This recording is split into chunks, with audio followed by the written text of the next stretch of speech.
Today I'm here with doctors Ashley DeLeon and Sol Mundinger of the Crane Center to answer some common questions on FFS, or facial feminization surgery. So facial feminization surgery, or FFS, is a series of procedures on the soft tissue and bony structures of the face and neck that attempts to remove those features that read as male to other people and attempt to give you more of a sense of femininity when you look at your own face in the mirror and at photos of your face.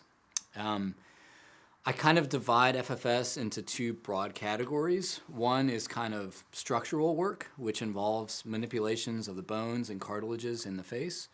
So with those procedures, we typically talk about thyroid cartilage, mandibular bone, the nose, which has bone and cartilage in addition to soft tissue, and then the forehead, bones of the forehead. There's a second kind of broad bucket I like to talk about, which is more soft tissue procedures. And these are, I think, more relevant in patients that are older and have already demonstrated signs of facial aging, which obviously happens to everybody. Things sag, droop, stretch out until we're 6 feet under. So for younger patients in their 20s, not as much of a conversation. For older patients, it becomes a lot more of a conversation, and this is where we run into some issues with insurance because a lot of these procedures can be perceived as cosmetic rather than gender affirming, but we can touch on that later. Typically with soft tissue procedures, even for younger patients, we talk about things like lifting the lip to shorten the distance between the base of the nose and the red portion of the lip. Talk about removing buccal fat to give the lower face a more narrow, heart-shaped feminine appearance. We talk about things like lifting the brows, and obviously rhinoplasty. It involves both hard tissue and soft tissue. And that's kind of an unfair and somewhat artificial kind of split in the two broad buckets of categories. But I think it's useful because you can make changes to the soft tissue of your face that really won't help feminize your face if the structure underlying them needs to be corrected first. And that's important when I talk to patients who are like, I want everything done. You need to break it up. You need to do certain things before others because you really can end up chasing your tail or trying to hit a moving target with soft tissue structures if the skeleton needs to be changed. So that's kind of a broad overview of facial feminization surgery. Commonly we talk about things like thyroid cartilage reduction, removing mandibular bone all the way across the jawline, reducing the nose, reducing the prominence of the central portion of the forehead, and removing bone on the lateral portion of the eye sockets to give the eyes less of an oval-shaped appearance, more of a rounded appearance with less shadowing on the upper eyelid. I didn't talk about hair, but it's common, particularly in middle-aged trans women, for there to be some what's called temporal recession, which I have here as a middle-aged cis man. This is not male pattern hair loss. This is me having what's called a mature hairline in my mid-40s. But for women that identify as such, that can be very distressing because you don't see this type of hairline in middle-aged women. So there are kind of two ways to address the hairline. One is to advance the scalp forward to lower the distance from the eyebrows to the front of the hairline. And Advance the scalp forward, what does that mean? so it's typically done with removing bone and reshaping bone on the forehead. I need to make some kind of incision in your forehead to get to this part of your skeleton. I can either do that by making an incision across the top of your head, completely concealed in the hairline, and moving this back. The problem with that is it doesn't change the distance from your eyebrow to your hairline. It just shifts everything back. The other option is to start the incision in the same place, but carry it just behind the hairline in front and take out a strip of non-hair-bearing skin and then elevate all of your hair-bearing scalp and move it forward to actually lower the distance from the front of your hairline to your eyebrow.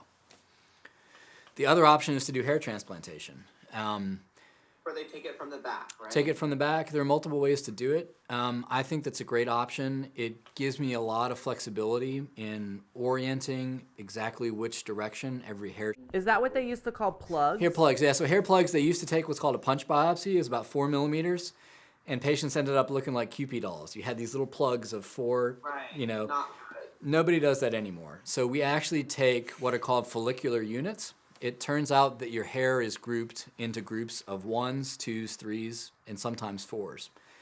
We pull out those individual follicular groups, 1s, 2s, 3s, and 4s, and use specific groupings of the follicular units and implant them in the scalp to recreate the hairline. It's also really nice for patients because you can basically design your own hairline. You can take a marker and draw exactly where you want your hairline to be, and I can calculate how many grafts you need, how much I need to take to be able to match that hairline. So there's a lot less variability, I think, from the patient perspective. You know, you're not completely trusting me to give you the exact hairline that I think you should have, or even if we draw it out, not being able to perfectly achieve that in the operating room. With hair transplantation, there's a lot more kind of give and take and discussion, and it's a lot easier to match your goals for what your hairline, how you want your hairline to look. So again, why would someone not go with that option? Why would they do the one where you lower?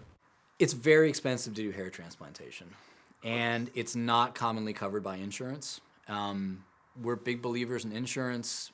You know, I think if the reimbursements were higher, if we could kind of recreate some of the what are called the CPT codes that we use that are kind of the currency of when you're dealing with insurance for what you're going to be doing, I would only do that for patients. But typically it costs anywhere between $6 to $15 per hair follicle or unit that we're transplanting.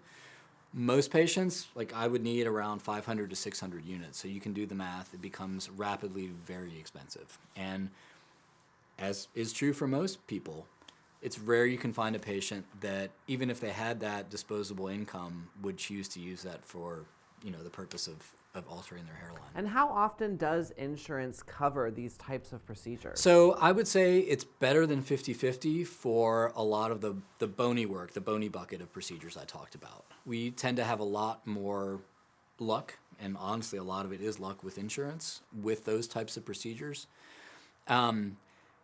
It's much harder with things like neck lifts and facelifts, which again are more appropriate, although not always, for patients that are older. And then things like hair transplantation. I've honestly never had one of those procedures covered by insurance.